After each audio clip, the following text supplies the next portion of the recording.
this is the end. The Kremlin is in shock. Putin's generals have suffered a complete fiasco. Instead of triumph near Pokrovsk and Kupiansk, there are fiery nightmares and panic in the ranks. The Ukrainian armed forces and elite special forces units are not just advancing, they are deliberately destroying enemy equipment and manpower, turning the occupiers' plans to ashes. We will show you what is being hidden in Moscow and what even the Telegram channels are silent about. Watch the explosive details in our report. In the past 24 hours, there have been 276 combat clashes on the front, and in the hottest sector, Pokrovsk, Ukrainian defenders have stopped 100 attacks. Pokrovsk, we continue to destroy the occupiers. And I especially want to highlight the special forces of the CSOA, SBU. They are systematically and very effectively destroying Russian occupiers and their equipment in the Pokrovsk area, also within the city itself. The General Staff reports that the armed forces of Ukraine are successfully repelling the enemy's attempts to gain a foothold in the city. The enemy, just so you understand, in a year and 2 months, actually even longer, of trying to take Pokrovsk, has already lost more than 200,000 of its soldiers there. Russian losses are colossal. Despite the fact that Russian media are loudly claiming the capture of Pokrovsk, Ukrainian soldiers are showing a different reality. Plus, you are the best, you are the best. Ukrainian fighters have returned the Ukrainian flag to the city council building in Pokrovsk. They advanced into the building, cleared it, destroyed the enemy there, and raised the Ukrainian flag. Nevertheless, Russia is not giving up attempts to capture and encircle the city. Just as we control a 15-kilometer zone, with all the logistics and ammunition supply fully under our control, the enemy also controls their own 15-kilometer zone. The situation in Pokrovsk is stable. I can't say that we have any problematic issues there, or that Pokrovsk could be encircled. Our assault units are carrying out offensive operations, defending positions from the enemy, reclaiming territory, and straightening the defensive line. It is reported that holding Pokrovsk is only a matter of a few days or weeks. But Ukrainian forces are still determined to hold the city for as long as possible. I can say one thing. We are in a really good position in Pokrovsk, and we are actively defending. The city will be held as long as it can be held, until all the infrastructure is destroyed. Our enemy is working to exhaustion, I want to point that out. All of their offensive plans result in the complete and widespread destruction of cities and towns. That is why we will hold Pokrovsk as long as it is necessary, as long as it makes sense to do so. For 13 months now, Putin has planned to take control of Pokrovsk, but something went wrong. That is why, for the Russians, capturing the city now has even more symbolic significance than tactical. Our side is suffering disproportionate losses. The enemy, I'll repeat once again, in just over a year has already lost more than 200,000 of its personnel in the Pokrovsk direction, including equipment, both armored and lightly armored vehicles, as well as helicopters and airplanes, which our guys have shot down. It's also no secret that the forces on the battlefield are completely unequal. Russia uses the tactic of storming with small groups every day. Only small sabotage groups of the enemy infiltrate the territory of Pokrovsk. They move in groups of 1 or 2 people, gather at a certain point, and then 2 more people arrive, also dressed as civilians, carrying some bags and duffel bags. These people bring in weapons and ammunition, but what's also interesting is that the Kremlin is sending people to this front who are completely unfit for combat. Hundreds of videos are appearing online showing generals sending the wounded into battle for the city. Because of this, the fighters have nicknamed Pokrovsk the city of the erased. And the situation in Kupiansk is a bit different. Fierce fighting continues there as well, but Ukrainian units have managed to regain control over part of the city's buildings. However, it's still too early to say that the situation is fully under control. The situation in the Kurkmat direction is much better. Our drone operators, professional unmanned systems operators, have now arrived there. They helped our combined forces, our infantry, our assault troops. They helped stabilize the situation. They took full control of the entire riverbank. They eliminated all the occupiers who tried to swim across it. Let us recall that back on November 1st, Putin was planning to celebrate the capture of Pokrovsk and even to go there himself. However, the visit, which was supposed to be a demonstration of Russia's strength and a challenge to Western countries, was cancelled. The bunker grandpa got angry and decided to throw all his forces at Pokrovsk. Only not his own, of course, but those of his citizens. a global sensation. Shock. Trump is once again betting on Ukraine, and now everything could turn upside down. American missiles, capable of wiping Moscow off the map in a matter of minutes, are already being deployed in Europe. The world is holding its breath. What is behind this decision, and what game has Washington started? Watch.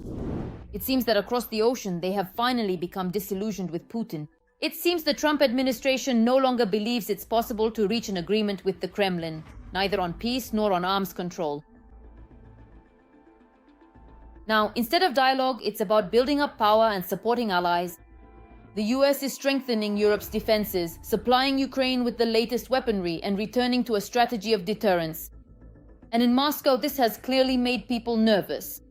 Russia has always strictly adhered to, and continues to adhere to, its obligations and responsibilities under the Comprehensive Nuclear Test Ban Treaty. And we have no plans to deviate from these obligations. At the same time, it is indeed true that even in my official address to the Federal Assembly in the year 2023, I clearly stated that if the United States of America or any other countries that are party to the relevant international treaty were to conduct such nuclear tests, then the Russian Federation would also have to respond in a manner that is appropriate and accordingly. This position remains unchanged. We would have to take appropriate retaliatory measures. Putin instructed his loyal subordinates to sniff out exactly what threat the American plans pose. I am instructing that everything possible be done to carefully and thoroughly gather all additional relevant and pertinent information on this issue, and to analyze it in detail within the Security Council, and to submit coordinated proposals regarding the possible commencement of work on preparations for nuclear missile tests. In particular, at another meeting with the Russian leadership, the bunker received a report about the US intention to deploy the Dark Eagle missile system in Europe and the Asia-Pacific region. In the United States, by the end of this year, it is planned to adopt a new medium-range missile system, Dark Eagle, equipped with hypersonic missiles with a range of 5,500 kilometers. And in the future, the deployment of this system is planned in Europe and the Asia-Pacific region. The flight time of such a missile from the territory of Germany, where this missile system is planned to be deployed, to targets in central Russia will be about 6 to 7 minutes. Belousov also informed Putin that the United States is working on the development of a new intercontinental ballistic missile, the Sentinel, with a flight range of 13,000 kilometers. A Columbia-class strategic nuclear submarine and the heavy bomber B-21 Raider. Donald Trump in turn confirmed his intention to resume nuclear testing. The process will begin immediately, he stated in a video address published on the Truth Social platform. According to him, other countries are already testing new weapon systems, and America must do the same to maintain the balance of power. This is reminiscent of a kind of dance between the Russian and American partners. Still, Russia and Putin are cautiously taking on the role of the follower in this tango, in this dance. I don't think Russia will officially announce the resumption of nuclear testing before the Americans do. And in this case, Trump is doing this partly as a response to all these aggressive statements from Putin and the Russian leadership about new weapon systems that could supposedly wipe out the entire east coast of the US or fly around there. Like the Burevestnik flying for years over the Earth, emitting some kind of radioactive fumes, and so this is in a way his answer. If, within the context of the general escalation of the global situation, after the deterioration of relations between Russia and the US and the start of the war in Ukraine, such tests could be resumed. By the way, many military personnel, not only in Russia, but also in America, China, France, and England, will breathe a sigh of relief and will gladly do this. Because from their point of view, this increases the power of deterrence. At the same time, Washington is strengthening its capabilities in space. The US Space Force is preparing to deploy 2 new weapon systems designed to jam Russian and Chinese reconnaissance satellites. According to Bloomberg, the Meadowlands and remote sensing terminal systems will complement the already existing counter-communication system, which was adopted into service in 2020. The new systems will be distributed around the world and will sometimes be operated remotely. They are intended to counter what American military officials are increasingly describing in stark terms as a growing Chinese space threat to US forces. According to estimates by the US Space Force, there are currently thousands of satellites in orbit, and hundreds of them are used for surveillance and reconnaissance. They give the adversary the ability to detect aircraft carriers, formations, and logistics. The Pentagon emphasizes that these technologies are purely defensive in nature. However, experts are convinced that what is happening is the formation of a new level of strategic deterrence. And while Washington and Moscow are comparing nuclear arsenals, Europe is preparing for defense. Kyiv and NATO are creating a system of military logistics corridors, routes along which, in the event of a threat, equipment, weapons, and troops can be transferred to the eastern flank within a matter of hours. The key hubs are Poland, Germany, Romania, and the Baltic states. The European Commission has already presented the Readiness 2030 plan, a strategy that will unite the continent's infrastructure into a single network. Railways, ports, and airports will operate according to common NATO standards, and Germany will become the main transit center for Europe's defense. Moscow is on the verge of collapse. Residents are being warned. Days without heat and electricity lie ahead. A precise strike by Ukrainian defenders on the energy infrastructure of the Russian capital is already having an effect. Moscow is growing darker, districts are freezing, and the authorities are in a panic. What will happen next, and where will this lead? All the details coming up. Ukrainian drones are striking the Russian energy system more frequently and with greater force.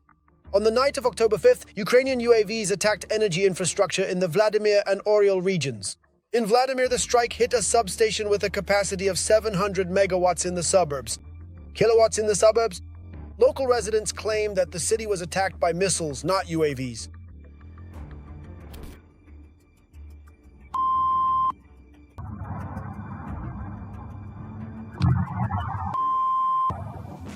In Oryol, explosions occurred near the local CHP plant, the largest source of electricity and heat in the region. The attack was most likely a missile strike, since the video contains neither the sounds of air defense nor the buzzing of drones.